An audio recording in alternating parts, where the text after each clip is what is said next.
Magandang araw po mga ka-issue, lalo na po sa mga pro-Duterte dyan, sa mga Pilipinong nagmamahal kay Tatay Digong. Naku, nakakaiyak po itong mensahe ni FPRRD para sa kanyang mga anak. Lalo po natin siyang hahangaan dito.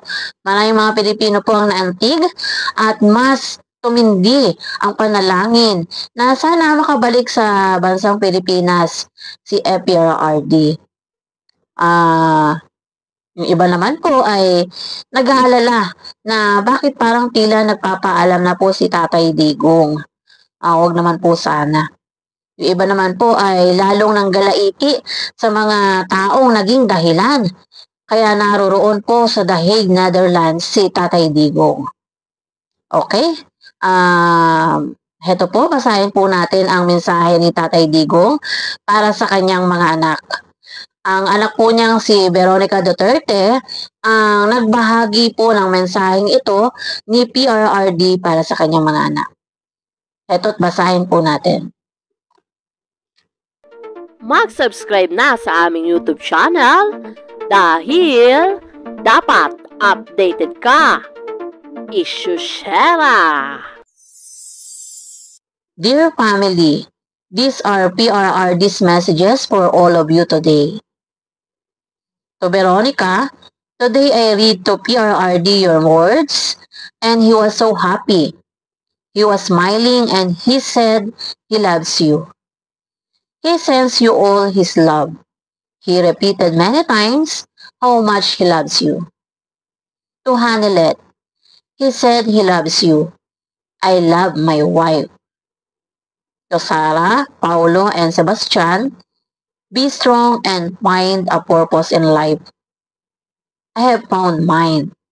I love you. Yan po ang mensahe ni PRRD para sa kanyang mga anak.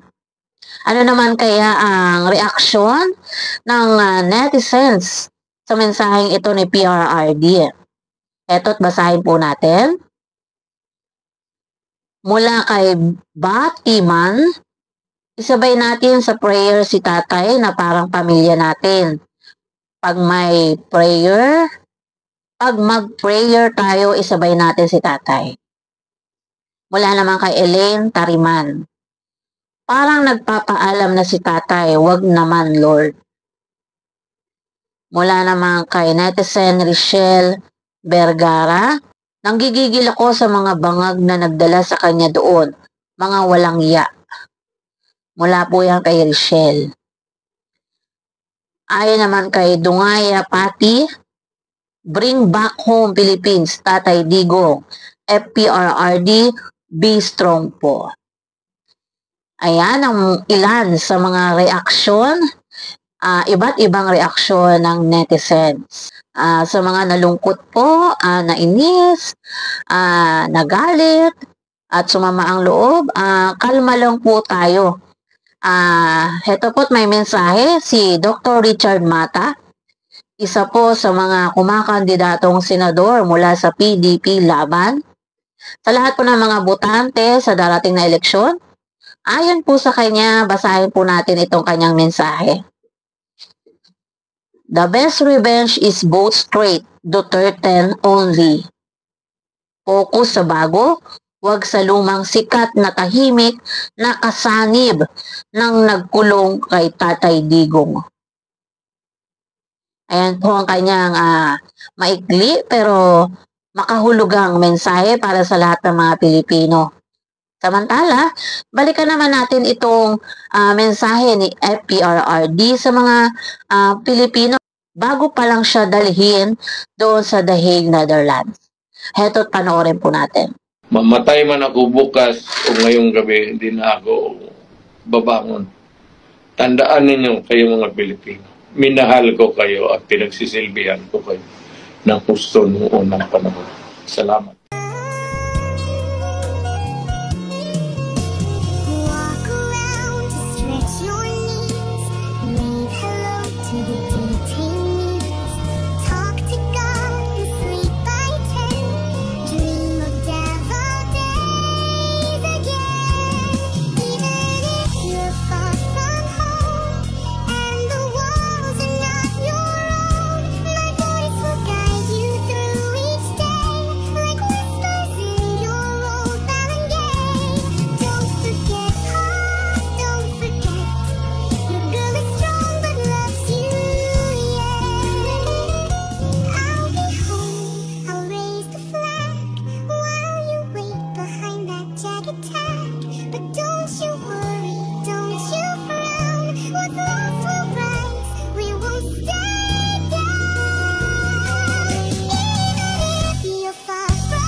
Maraming salamat po sa pakikinig. Patuloy nyo pong panoorin at suportahan ang aming YouTube channel. At kami po ay patuloy na magbibigay po ng mga updates tungkol kay Tatay Digong at sa mga nangyayari sa ating bansa. Ay lamang po at maraming salamat. Hanggang sa susunod po. God bless and have a good day everyone. Ano ang inyong reaksyon patungkol dito? Para sa iba pang mga katanungan o suhestyon, i-comment nyo lamang sa ating comment section.